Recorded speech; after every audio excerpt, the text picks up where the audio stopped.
Hi there. Welcome to the Tuesday show. Thank you so much for joining me today. Very happy to have you here, and even happier that I've got the great Celeste Headlee joining me, former NPR host, journalist, correspondent, author, speaker, and now professor. Always great talking with Celeste. You're going to love that conversation. If you want to jump to it, it starts at about 19 minutes in today.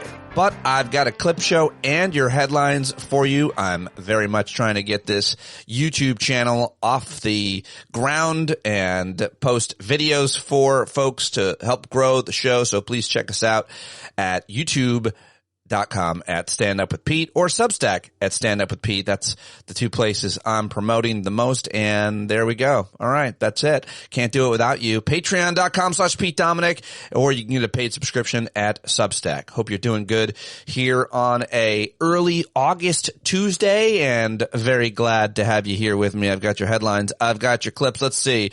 How many times does this have to happen?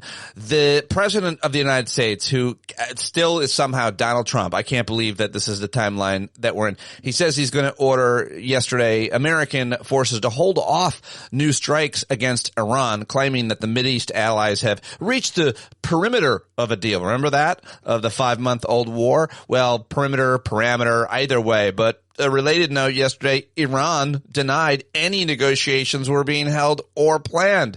The contradictory statement suggests there's little prospect for a diplomatic resolution to the war anytime soon. So he just says they're having a negotiation, but then Iran says, no, we're not. Also yesterday, the acting Attorney General Todd Blanche and Marco Rubio, voice twin, by the way, formally rescinded the Justice Department's $1.8 billion anti-weaponization fund as a way to appease two senators who were not going to confirm him. After months of analysis and a careful review by its anti-money laundering team, Capital One closed more than 300 bank accounts linked to Trump and his businesses back in 2021. This is a crazy story that is not getting maybe potentially enough attention. But yeah, that's right. Capital One had all these different accounts with different Trump businesses, and they were apparently allegedly money laundering. And so Capital One apparently 2 years ago shut them down, closed hundreds of Trump bank accounts, but it was 2021 and they said it was for political purposes. Nope, it was actually because of anti-money laundering purposes, and we're just learning this. So there's that.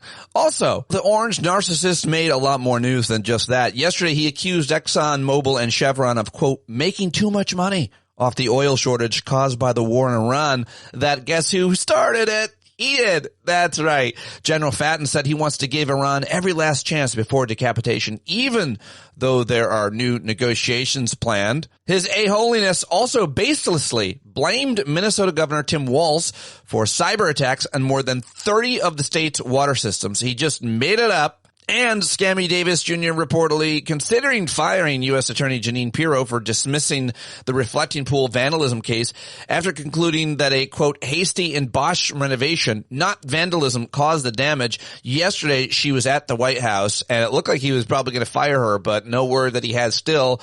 And then more news that 4 of the other defendants accused of vandalizing the reflecting pool have also been let off the hook. So wait, what is going on? Why can't they get any of these indictments? I talked to Glenn Kirshner about that yesterday, but Jeanine Pirro's future is in question.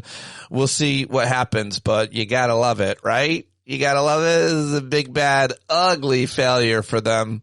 Greedy McGulfey also said Sunday that he's still prepared to punish Canada over wildfire smoke. And in related news, travel by Canadians to the United States fell 25% in 2025. That's right. Canadian government data shows that ever since Groper Cleveland returned to the White House, Canadians opted to spend their vacation dollars elsewhere. Canadians made 29.1 million trips to the United States in 2025, down from 39 million in 2024.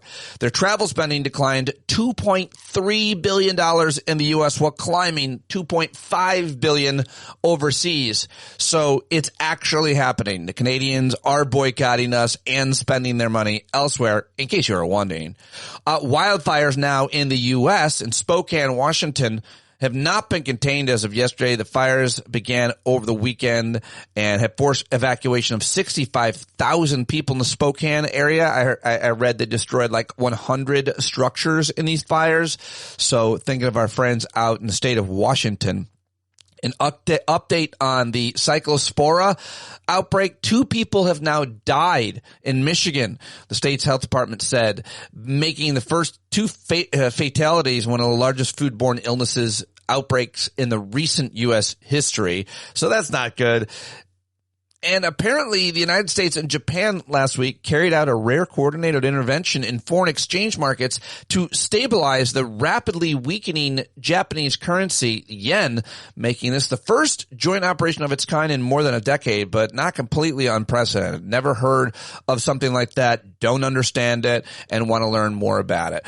All right, those are the headlines I've gathered for you today. Send me yours, standupwithpete@gmail.com. Now it's time for that clip show.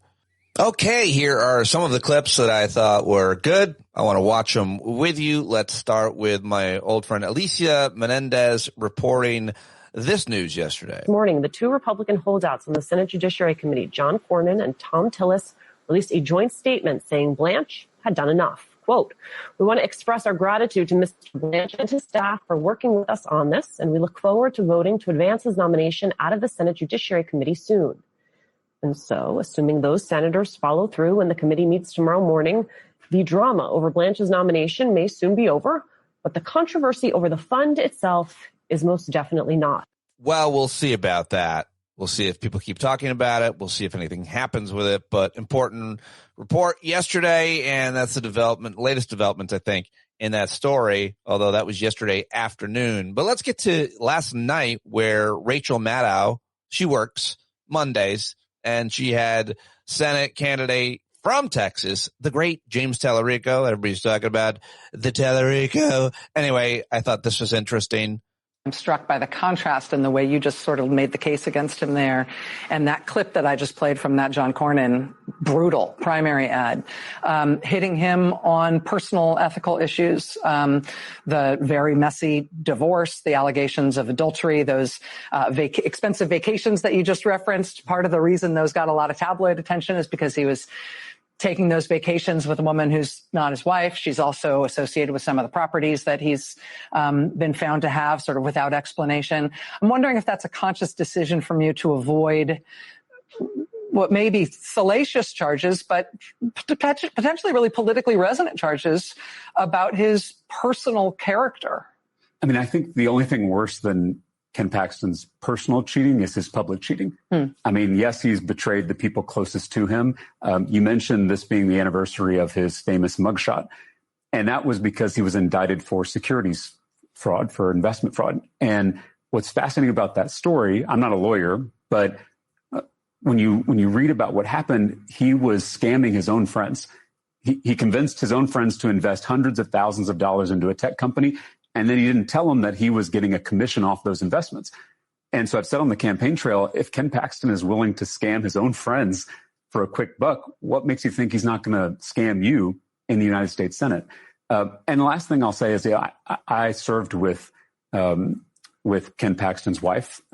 She's a state senator in Texas, Senator Angela Paxton. And I have great respect for the senator. We don't agree on every issue, but I respect her public service, and the last thing I want to do is kind of bring up all this personal stuff when there's so much public stuff to really prosecute the case on. And so I'm just going to stick to Ken Paxton's public record because there's plenty of material there to run a campaign and make the choice in this election clear for the people of Texas.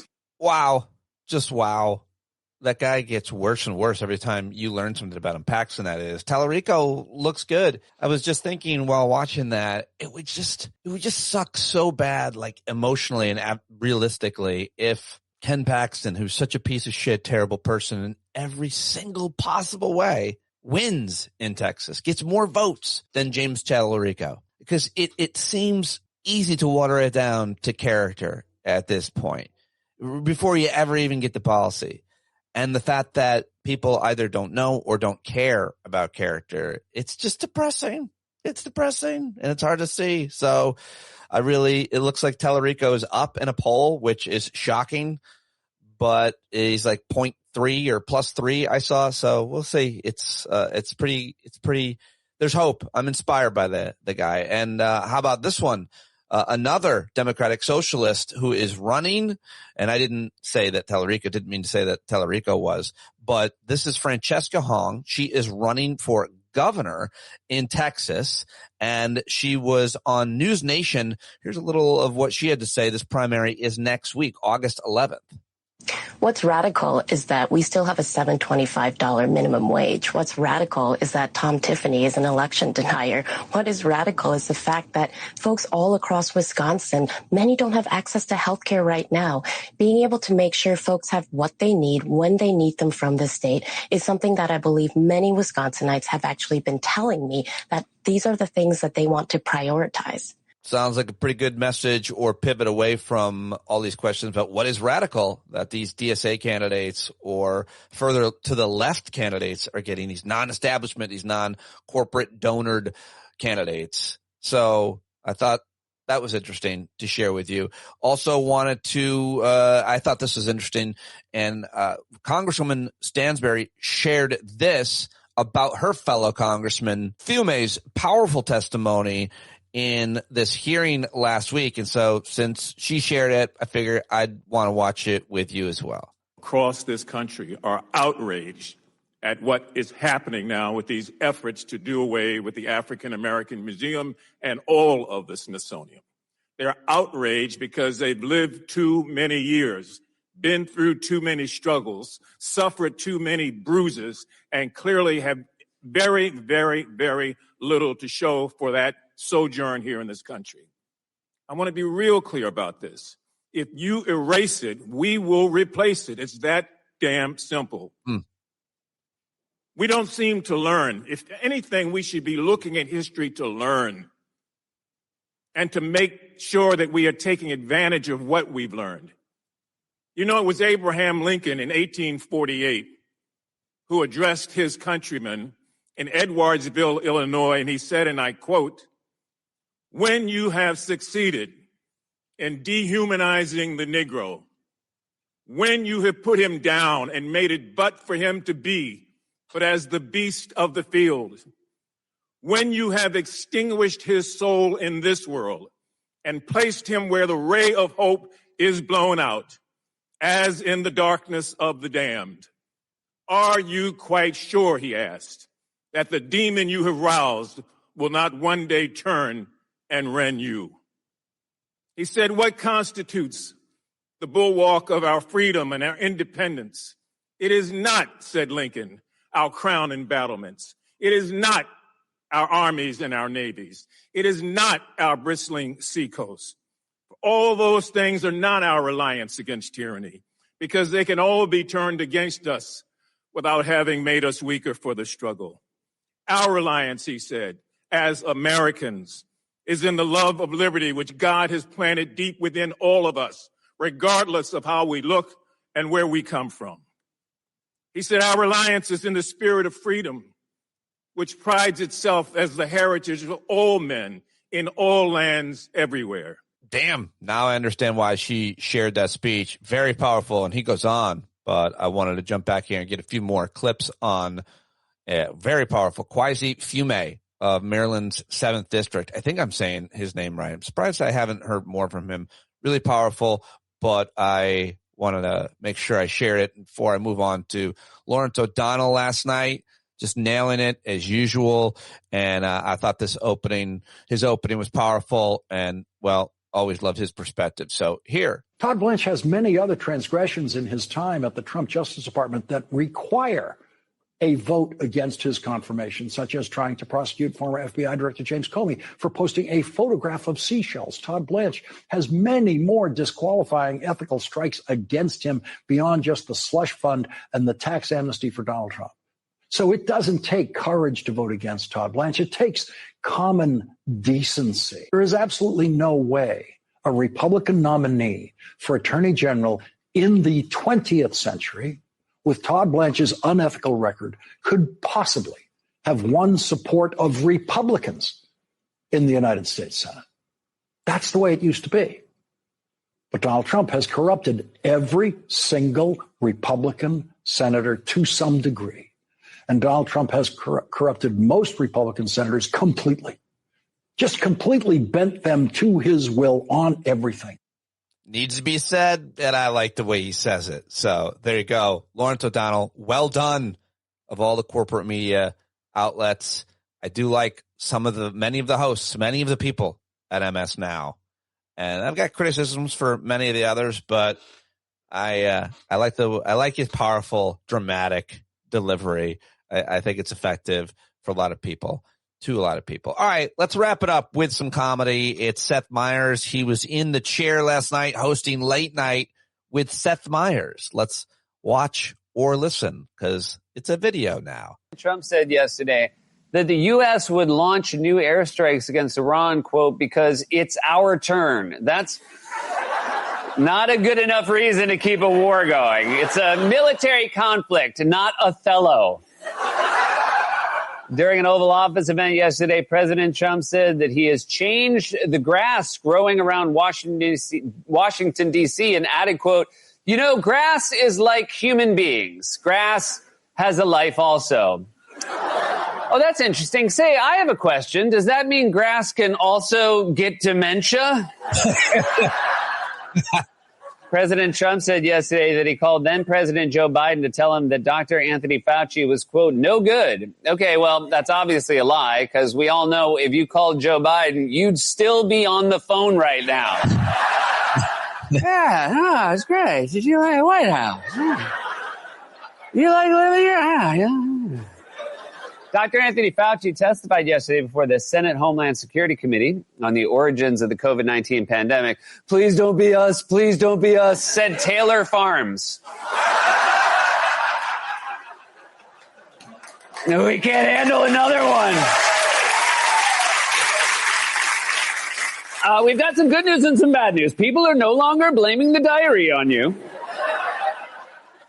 During the Senate Homeland Security Committee hearing yesterday with Dr. Anthony Fauci, Republican Senator Rick Scott criticized Fauci for destroying the federal government's credibility on public health. What? Your boss literally told us to drink bleach, which after 10 years of him, I'm starting to warm up to the idea.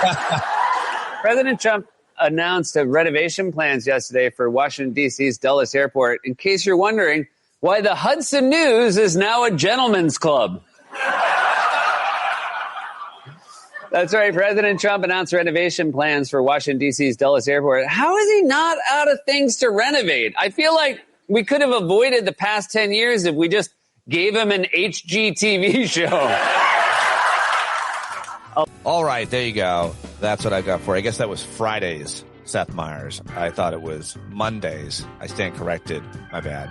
Well, that's all I've got for you in headlines and clips, but I do have a great conversation right now with the always brilliant Celeste Headlee. She's an author, she's a speaker, she's a journalist, and now she's a professor as well, and I'm always happy when I get to catch up with her. You should follow Celeste on Blue Sky as well as Instagram. You can hire Celeste for all kinds of different consulting purposes. You should get all her books. Do Nothing. We Need to Talk. Speaking of Race, Freedom's Daughters most recently, and always a great conversation. We covered a lot, so let me get to it right now. Look, it is Celeste Headlee, one of my all-time favorite people to talk to. Thank you so much for joining me. Great to see you. My pleasure. It worked out. Yeah.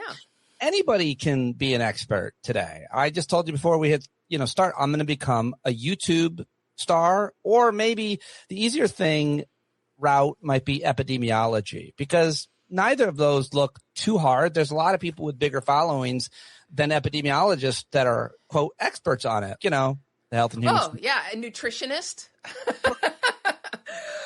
fitness expert. Yeah. Any of these things seems super simple. I mean, a couple Google searches, bing, bang, bong, and you're there. Yeah. What's the point of schooling anyway? Why? Look, I am biased on this issue because I have a master's and a bachelor's degree both in singing. And if you want to talk about a craft that everyone believes they are an expert on, it is singing. I'm a I'm actually an expert on anything vocal. I don't like to talk about it. But I am. Yeah. People have questions. I usually just send them over to people like you. I mean, it is the truth, the point that like a degree and credibility matters. I mean, it feels like in this day and age, what you do also matters. So you could have a degree and be bad at a thing, but if you actually have a history, a credibility, which is, getting to kind of the more specific point, like someone like Dr. Fauci or others, you cannot like someone for any number of reasons. They're not perfect. But if you are an epidemiologist and you have a long history of studying, working on active spreading diseases, then you should be given a certain amount of credence by journalists and others, right? Generally? Oh, absolutely. I mean, journalists should not be asking anybody about climate change who's not a climate scientist, right? Like, it's okay to get your person on the street taped, say, hey, this is what people are thinking. Now let's go to an actual expert.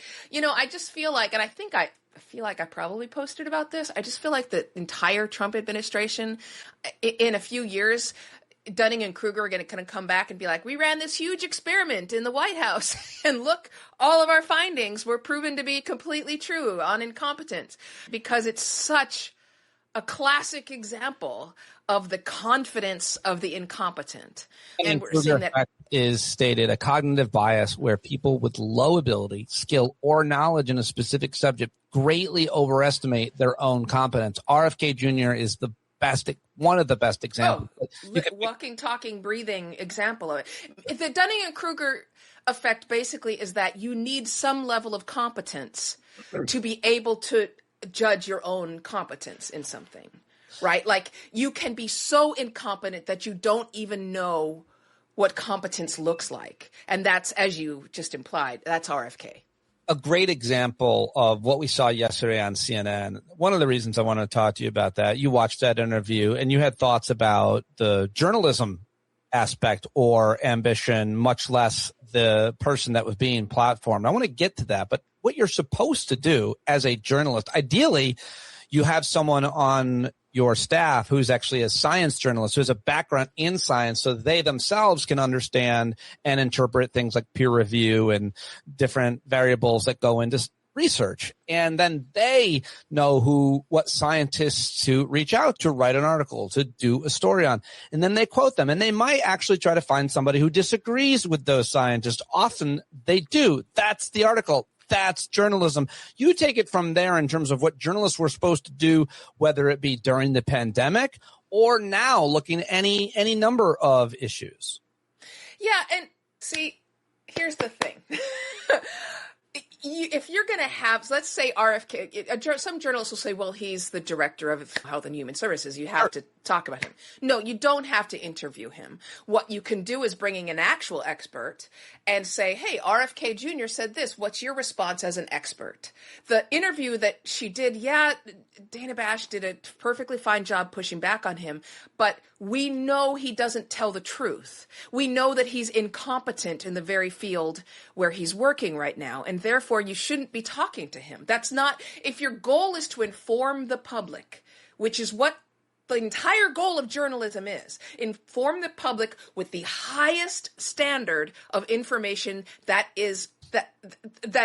you're able to access. Right? Meaning I can't access confidential information, so I'll get you the best I can possibly give you. That's our goal.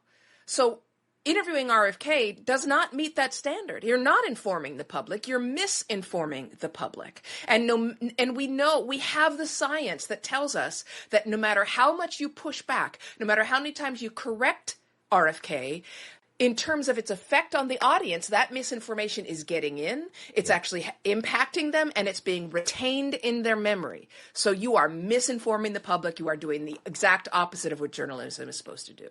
And of course, if the argument is won in the editorial meeting that we're going to have RFK on, then you make other suggestions, certainly about what to talk. But maybe since this person has a history of misinforming, we do this on tape and fact-checked throughout. I mean, she did in that CNN interview have another physician on after who was much more credible. I forget his name. But if you are going to have him on, you've got to in this case, we know who this guy is, or Trump, or any of the rest of these professional liars, fact checking in real time, or it just being more prepared for the interview? Go ahead.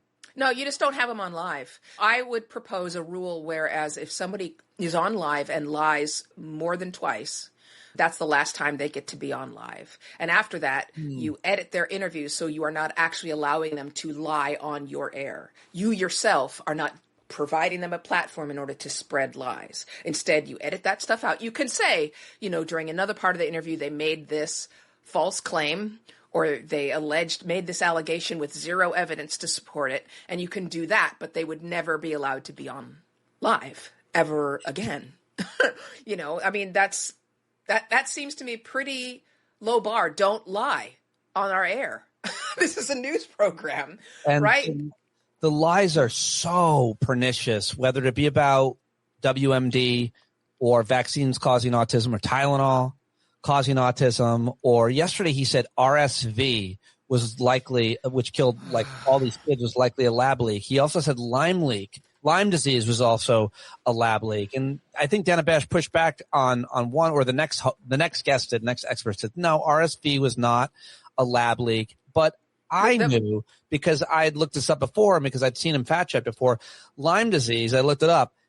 It's the claim that it's a man-made bioweapon created through gain-of-function laboratory research is false. Extensive research and historical evidence shows that the bacterium causing Lyme disease existed in ticks long before any modern biodefense facilities were even established. Before the science was done, this bacterium existed in ticks. It's like not hard thing to know. And when he said that, I was like, no, there's no way. Where is he getting this? But the question is, it gets out.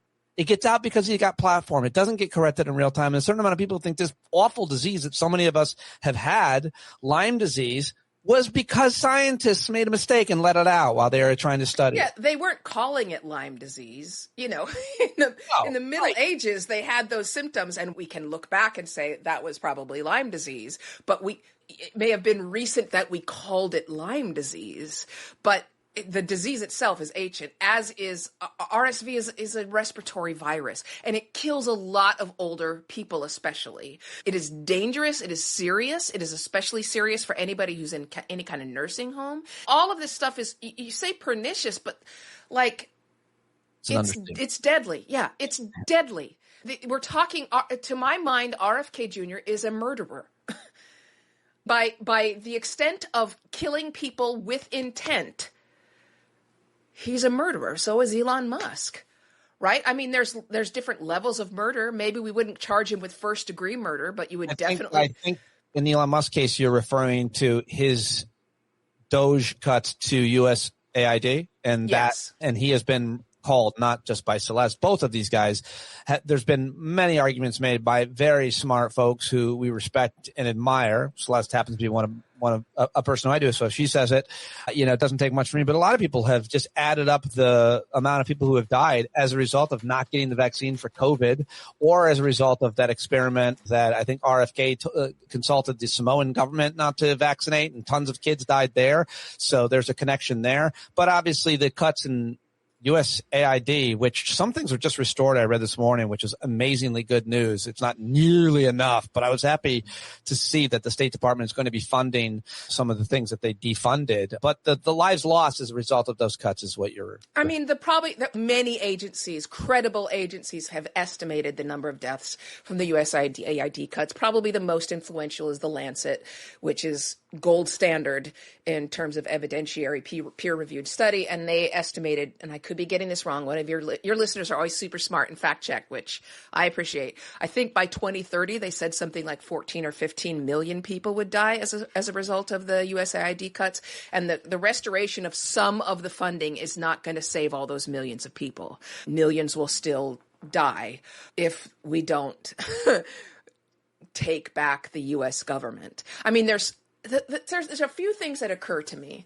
as we're talking about this, Pete.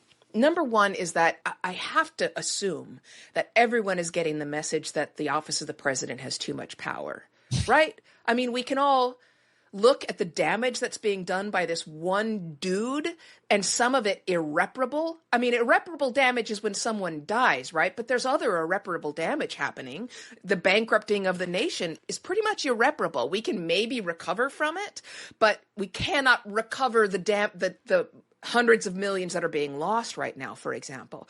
But the fact that he's able to do this much kind of tells us that our checks and balances are broken. If that's something, let me just interject simply with, if that's something that you want, I think there is a strain of Americans who are anti-democratic, whether they know what the words mean, or fascist, whether they know what that word means. But what it means is they don't want checks and balances. They want an executive to have that much power. They want a strong man. Throughout history, there's a small population, a minority in all these places that want a strong man to have this much power. They give it over to them. And I feel like that's important to acknowledge, only because it helps me understand why anybody would be okay with this. Either they don't know, or they support one guy having this much power, this kind of power, because he's their daddy.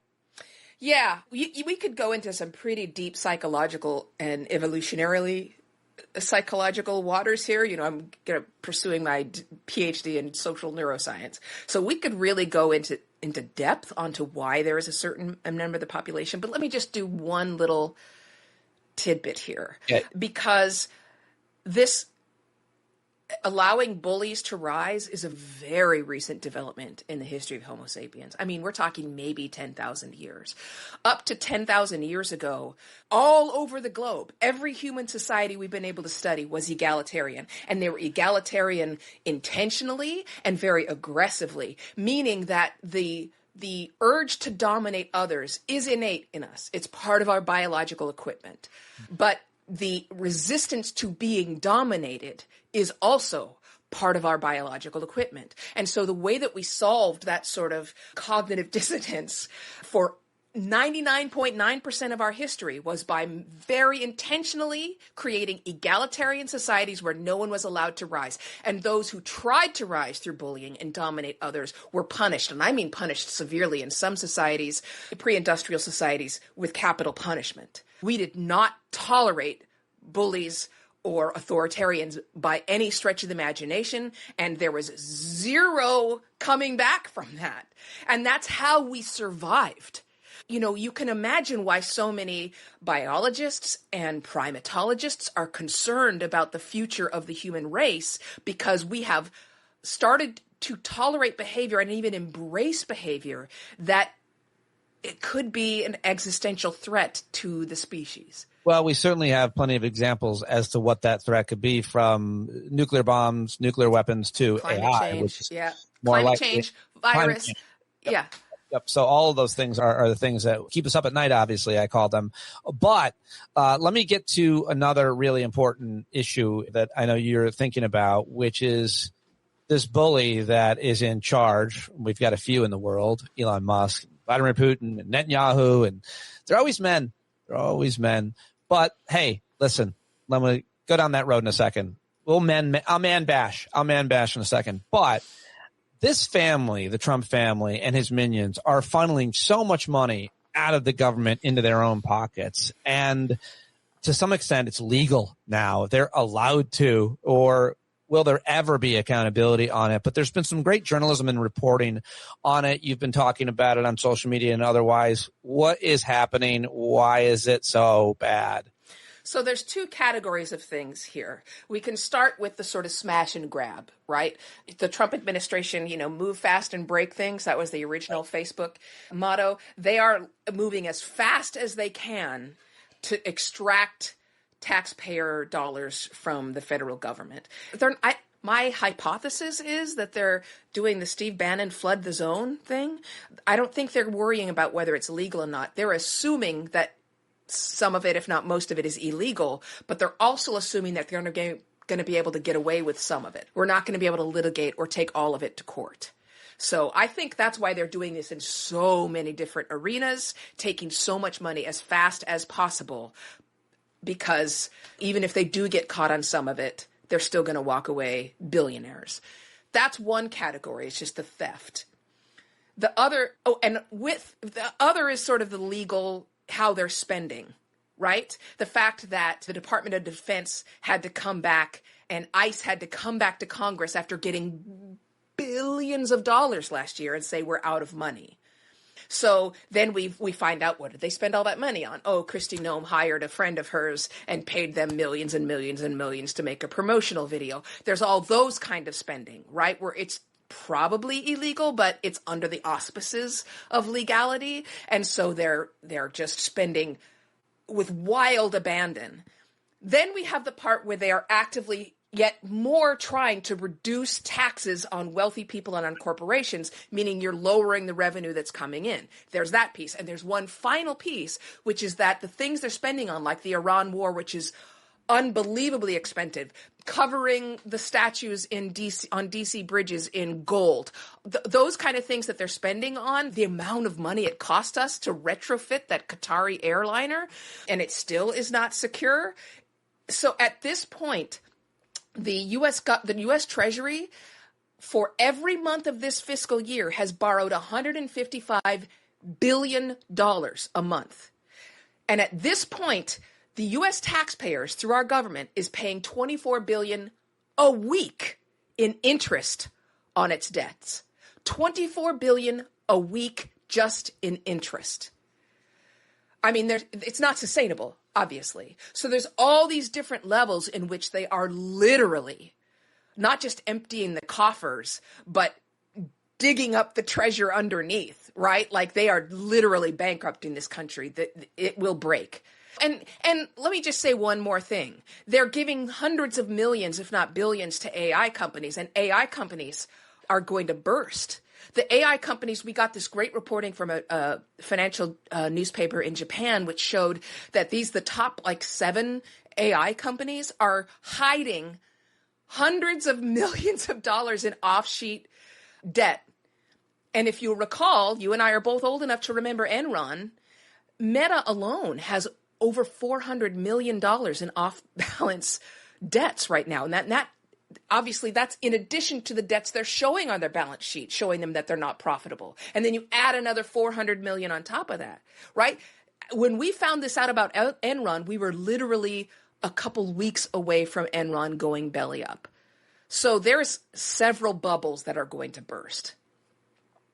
And there's a lot of reporting about that, especially with the AI. I haven't heard about the Meta or Facebook bubble, but there's so much reporting that there's so much inflated in all of these AI companies, and only one or two is going to make it, and the others go belly up somehow. And that ripple effect through the world economy could arguably be worse than the financial crisis that we all lived through of 2008 or worse. I don't know what to think, what to believe, but if I really believe that, I feel like I would liquidate my entire retirement portfolio, and that everybody else should too, because it's blown up for most Americans who have any kind of 401k. Everybody's doing well, but if that's the case, I don't know. It feels like no one's ringing that bell. Let's just talk about Google for a moment. That just got that multi-billion-dollar judgment against them in the EU, and they don't have the money. They're already something like $6 billion in the hole because their AI bet is not paying off. So I'm not trying to make everyone nervous if they have tech stocks, but maybe you should be a tiny bit nervous. I think with any stocks, it's all inflated by those companies, and all of those, it's all connected. So whether it's tech stocks or you're invested in big ag or pharma or whatever it is, you have a portfolio that's a mix of things if you have any kind of responsible fiduciary advice, I would imagine. But, if people want to read on the bubble, there's a really good coverage of it on futurism.com. And it was Alphabet, Microsoft, Amazon, Meta, and Oracle. And between those 5, they're hiding, this is what they're hiding, $1.65 trillion in debt that's not on their balance sheet. $1.65 trillion over 5 companies. Imagine if Meta were a person.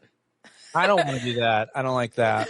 and they were hiding that amount. Yeah, I was actually thinking about that immediately. I thought about my own personal debt. I'm like, I feel bad for having a car payment. Okay, so let me ask you about the other big issue I want to ask you about is obviously the midterm elections and kind of what you're watching and what you're thinking about. Certainly when it comes to these primaries, tomorrow's a big one in Michigan. And, there's this very interesting split in the progressive movement, if you will. And I'm not sure how you see it or how you refer to it or what your thoughts are. I mean, I can pick up a little bit from previous conversations and some of the things that you've been posting. But so I'm leaving it open, my question. What are you watching? What trends, what stories and narratives you think are nonsense? Which ones do you kind of support? There is this idea that the insurgent, more progressive candidates are great in a primary, but they can't win in a general in certain states like Michigan and other places. What are you paying attention to? What are your thoughts on this? So everyone thought that was the reason why we had to pick Hillary Clinton, right? Because Bernie Sanders was too progressive to win. And I don't think Bernie Sanders could have won. But I'm just saying, look, if you're taking your framing of U.S. politics from any of these old school political strategists or analysts who still see politics as a race, as a game, then that's what I think is the bonkers take. It's not a game. There's no threat from the Democratic Socialists of America because this isn't a frickin' football game. It's not a war, right? They're not going out to beat the Democrats. It's that those are candidates for the Democratic Party who are getting more votes. And if they're doing that, then maybe the Democrats need to look at those candidates and say, hey, these ideas are resonating with the American people. There was a Fox News, it was supposed to be a graphic that was going to scare people of this is what the Democratic Socialists want, right? And it was like healthcare for everyone, free university education, right? Free childcare. And the most common response to that on social media was like, that I guess I'm a Democratic Socialist? Like, who doesn't want those things? So no, this is not a threat. It's not coming from inside the house. It's just that American voters' priorities change. And I think we're at a moment when voters are expecting our politicians to stop playing traditional establishment politics because that's what got us here. They're expecting politicians to do something different because what they've been doing has screwed us. This isn't a game, people.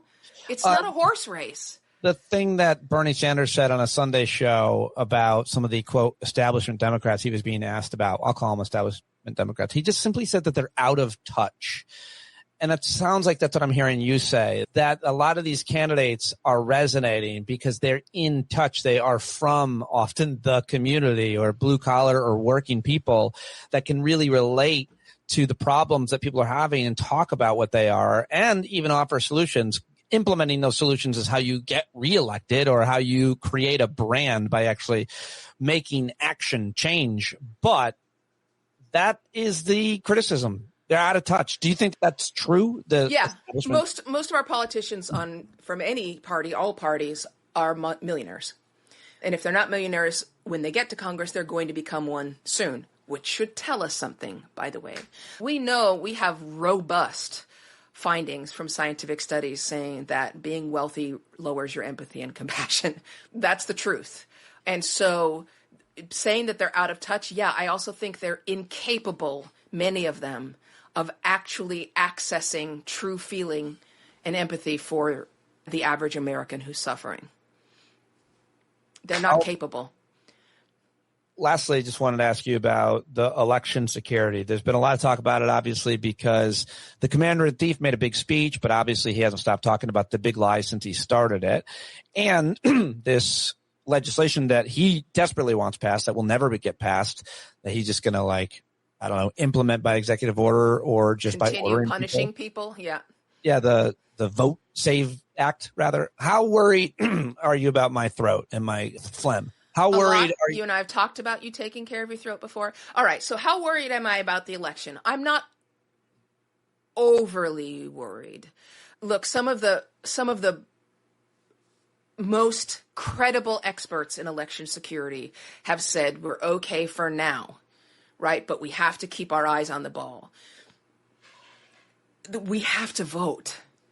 I don't want to be one of those people scolding the people who chose not to vote in the last election or the election before or the election before. You know, I do want to be scolding those people because your principles are not as important as the future of the people in this country. When principles come up against human life, the principle is what has to be compromised. And if we have enough turnout, we will be fine. You know, I serve as a voting judge every time. And so I know that these practices, how elections are run, is extraordinarily controlled. It takes a long time to make any changes whatsoever.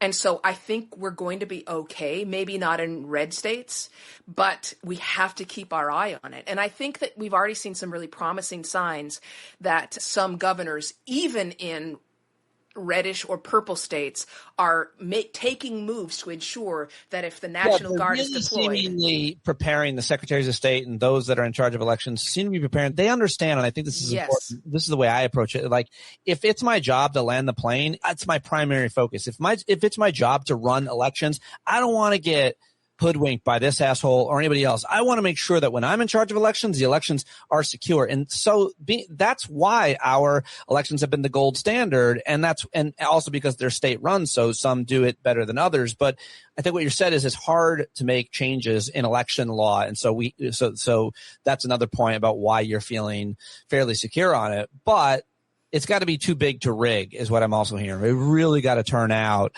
And then you could feel a little bit better about it, because it's just harder to lie and harder to prevent when people turn out for elections all the way down the ballot.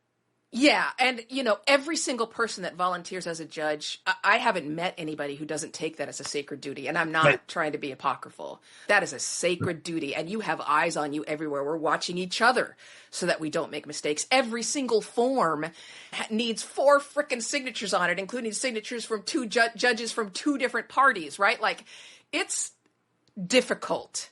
Any cheating is difficult. The only thing I'm worried about is if there's soldiers in front of these polling places and it frightens people away.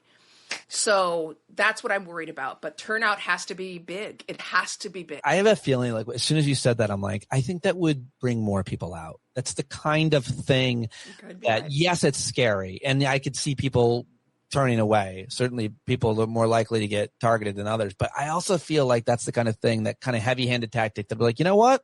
Fuck you. Enforce your new rules. We'll overcome them every time. You know, these moves from the Trump administration, especially in red states, to try to restrict the African-American vote, there is solid evidence now that it's actually doing the opposite. It's backfiring. And the black vote and other votes from people of color are going to be possibly at a record number. That's what we're kind of seeing from the primaries and early voting. So,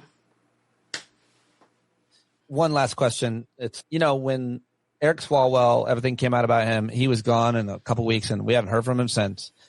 Think of Senator Al Franken, when people complain that, you know, that was the wrong thing to do, they forget that the woman who replaced him is arguably more effective. Senator Tina, is it Peters? Someone made that argument from Minnesota to me. And thinking about what happened with Graham Plattner, if you paid much attention to that, those guys are all gone. They're gone. Other people have replaced them on the ticket. Other people will win or lose those elections. Meanwhile, the Republican Party has guys that are incredibly accused of arguably, not that I want to compare, but like way worse shit. This guy, Max Miller, and the allegations against him by 2 women and what he apparently did to his own daughter, injuring his own daughter. Like they're just great, and they go way back, and he's in office. Not to mention the guy, what's his name, from Texas, who's compromised a staffer who she was married and she ended up taking her own life. I mean, like, these allegations are so bad, and these guys are in office right now. And I'm not even done with the list of guys in office. And don't get me started on the highest office and those around him, Witkoff and others who are friends with Epstein. I mean, there is a major difference in who we elect and how we hold them responsible. And I just wanted to get your take on how you talk about that difference. Standard. I mean, I think that there's going to be a fertile ground for research into discovering how the Republican Party became so compromised and so criminal. And again, I'm not a Democrat. I'm an independent. But there is no getting around the fact that the Republican Party is embracing people who have broken the law and hurt vulnerable others, children and others, pets, animals. And it's not a deal breaker. You think about when you're writing movies or writing stories, there's certain things that you can put in right away to make someone an unsympathetic character. One is hurting a dog, right? Or abusing a child. Yeah. You have to, I think there's a lot to be said, but I will say this. Back when we first got the moral majority, back when Nixon made his deal with the devil, and they realized they were losing the philosophical argument with American voters, and so they had to go with the most racist, the most misogynist, religious bigots they could find, and that's how they were going to get more voters in. I think that's where this all started, because that's when they began to making moral compromises. And look, neither you nor I think, are saying that the Democrats are not morally compromised and that we don't have shitheads. But it is also the case that for the most part, we lost a senator to fraud, right? Taking bribes, that oftentimes they are pushed out of office instead of saying, and look at what happened over Bill Clinton getting a blowjob, right? And it's not even illegal. Those were two consenting adults. I'm not excusing it, but I don't have any problem with the blowjob. I only had a problem with the lying about the blowjob. So yeah, there's a double standard, but I think what's more interesting to me is how we got here. Like, it's not a question, are the Republicans supporting pedophiles and abusers? They are. But how? How did they go from Eisenhower to now? Yeah, it's a really interesting question as to the moral decline and decay of the Republican Party, the party of Lincoln.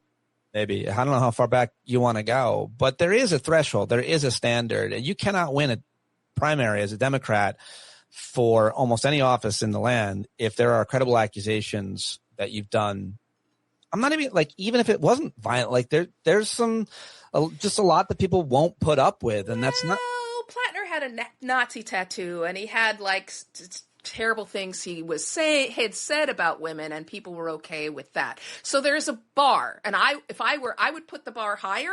It's lower than I would personally want. I will, but you're right. I will lower the bar a little on things you said or did as a young person, only because the internet is going to lay bare for this generation. Every single thing they did has been on tape, as opposed to us and the previous generations. And it's like, we're going to have to settle with the fact that if we continue to elect men, so caveat there's going here. To be some arrests. Here's my caveat. I don't have a problem with what you said when you were 21 years old and possibly drunk. If when you're 32 years old and running for office, you're able to say, yeah, that was horrible, and here's why it was horrible, and I absolutely disown that. I would never say that again, and I apologize to those hurt. But that's not what we see, is it? No, it's a good caveat. It depends on when you realize, did you only apologize when everybody found out? Did you only erase or delete these comments when you found out they were going to damage your career and so on? Yeah, no, or, just maturity in general. It's just this generation coming up. Everything's on tape. It's all there. There's a record of everything that they said, done, worn, seen. And so it's going to be a different world in terms of opposition research and AI helping you do it.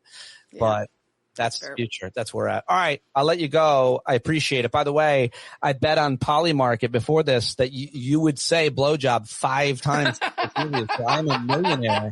Did I say it 5 times? Blowjob. So there, I just ruined all the betting. I said it 6. Thank you so much for joining me. As always, I really appreciate it. We always appreciate learning from you and getting your perspective on all these very important, impactful issues. Thank you, Celeste. My pleasure. Thanks for having me. Hey, everybody. Thanks for watching live. Talk to you later. Bye. Well, there you go. Celeste Headlee, everybody. Your headlines and clips. Still trying to get this up on video every day, and hopefully it's working. I don't know. I'm concerned. I have some worries if it's effective or not, if it's worth it. But I hope you like it. Let me know. Give me your feedback. StandUpWithPete@gmail.com. If you are watching, if you're just listening and still enjoying it the same, then it shouldn't affect you at all. Yeah, except when my voice cracks like that. Okay, John Carroll everybody writes and performs the music for this show. You should support him and his amazing tour, johncarroll.org. Download his album, and I will talk to you tomorrow right here on this channel. Like and subscribe and do all the rest. Write a review and tell your friends. Bye. Be the change you want to see in the world, folks.